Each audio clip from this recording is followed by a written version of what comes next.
وعن ابي هريره رضي الله عنه، ابو هريره رضي الله عنه حديث دي پیغمبر صلى الله عليه وسلم وي: اما يخشى الذي يرفع رأسه قبل الامام ان يحول الله رأسه رأس حمار.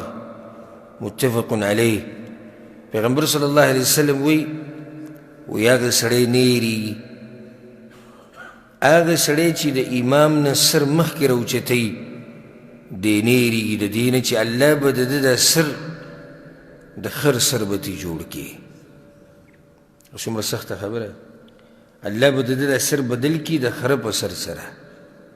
کوم سړی چې د امام نه مخکې سر راوچتی، دا ډېره اهمه مسله ده. ګورئ پښتنو دپاره ډېره اهمه ده، واورئ ویې رسوئ بیان یې کوي چې کوم سړی د امام نه مخکې سر راوچتی، رکوع نه مخکې راپاڅي، سجدې نه مخکې راپاڅي، د امام نه مخکې سلام ګرځي، وایي د ده دا سر به الله د خره سر به ترې جوړ کړي.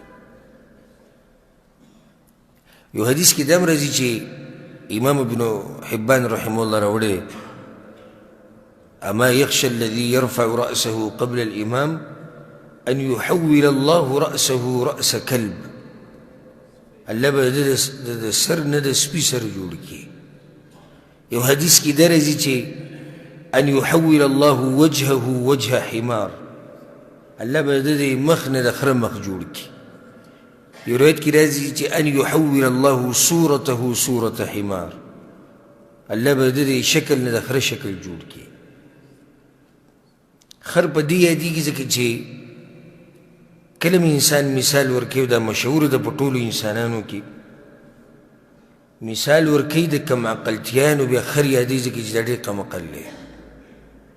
نو دا کم سړی چې د امام نه سر مخکې راوچتی، نو دی هم څه کم نه دی، که نه کم دی، څه کم نه دی. کار یې د خرو کو وجې دا دی چې ته په امام پسې ولاړې، نو خو به امام دی، به یې ته تابعداري کوه، نو څنګه ته مخکې سر راوچتی؟